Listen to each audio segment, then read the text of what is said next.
umur di Indonesia. Sebelumnya boleh saya tahu nama Bapak siapa?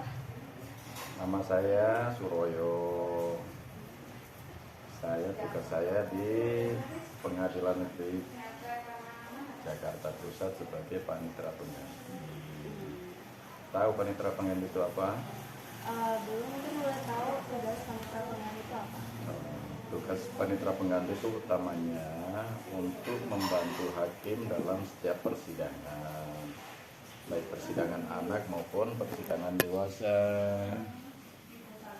Jadi kalau mau ada sidang itu, panitera pengganti harus menyiapkan dulu dari tempat persidangan, kemudian pihak-pihak yang mau disidangkan.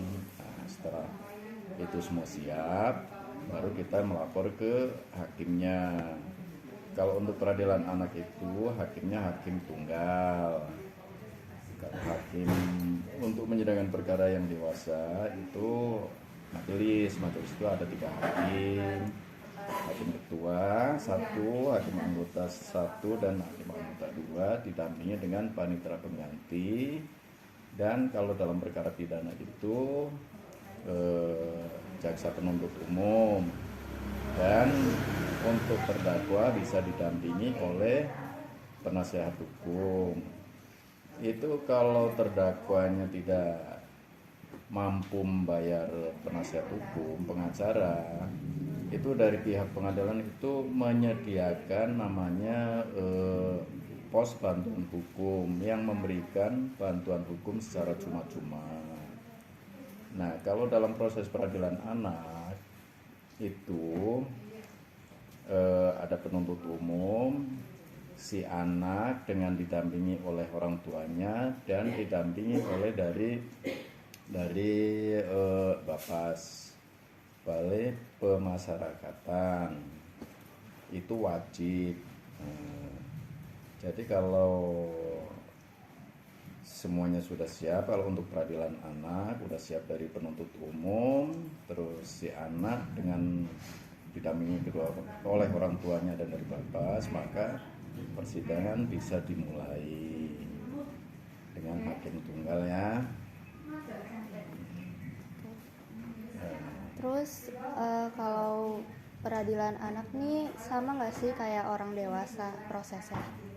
Kalau proses peradilan anak dan peradilan orang dewasa itu pada dasarnya tuh sama, cuman perbedaannya dalam hal peradilan anak seperti yang tadi dijelaskan itu hakimnya tunggal. Si anak didampingi oleh orang tua, penasihat hukum maupun dari Bapas. Nah, kalau untuk peradilan dewasa itu tidak perlu didampingi oleh si orang tua. Terus biasanya untuk kasus peradilan anak itu yang paling banyak terjadi itu apa? Yang saya alami itu untuk peradilan anak itu sebagian besar itu masalah tawuran di jalanan itu biasa antar geng, itu biasanya melibatkan anak-anak. Yang sering terjadi itu anak usia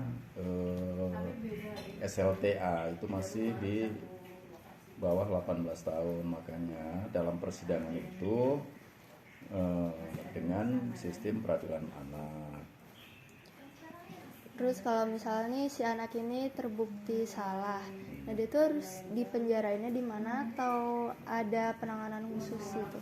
Boleh dijelasin? Jadi dalam perkara anak itu sesuai dengan undang-undang yang baru itu diutamakan proses dispersi. Dispersi itu diadakan pendekatan secara kekeluargaan.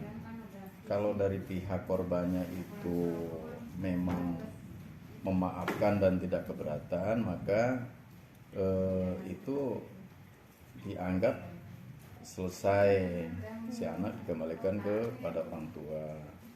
Tapi kalau dari si korban itu keberatan, maka dilanjut dengan proses persidangan.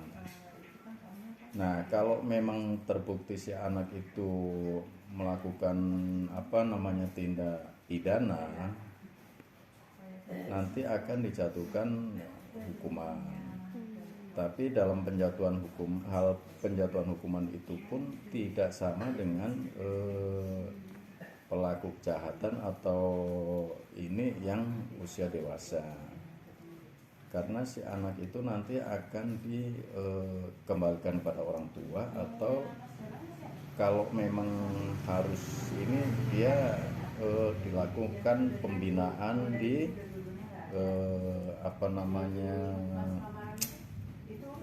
lembaga untuk pelatihan anak. Dalam waktu tertentu yang ditetapkan oleh hakim yang menyidangkan anak tersebut. Dan kalau memang jangka waktu yang telah ditentukan itu udah dijalanin, itu si anak nanti akan dikembalikan kepada orang tuanya.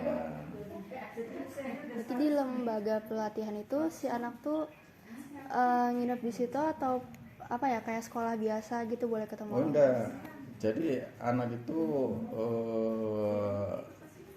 tidak pulang, jadi di situ selama waktu tertentu itu akan dibina. Selama dalam pembinaan itu si anak bisa memperbaiki dirinya, nanti akan dikembalikan kepada orang tua. Terus Bapak udah nanganin kasus pengadilan anak di bawah umur ini udah berapa kali di dalam setahun? Kalau untuk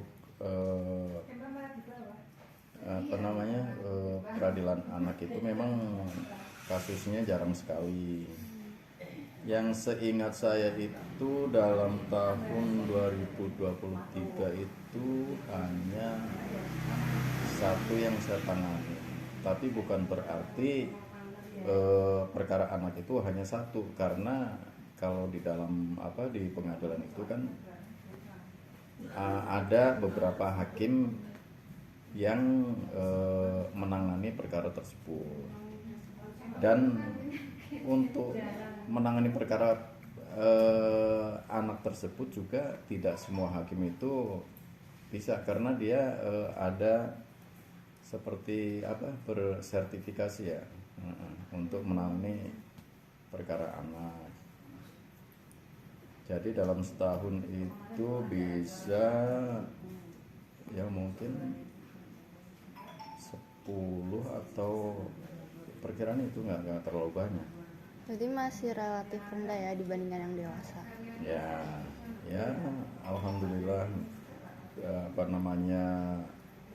di Indonesia ini tidak kenakalan anak itu masih bagus lah, nggak, walaupun seperti yang di jalanan itu, tapi mereka bisa selesai di waktu didamaikan di polisi atau gimana, nggak sampai di pengadilan. Baik, terima kasih sudah mau diwawancarai oleh saya, Pak Suroyo. Terima kasih banyak. Oke, Aleta, semoga jadi anak pintar ya. Amin. Lulus dengan nilai baik. Amin, makasih Pak.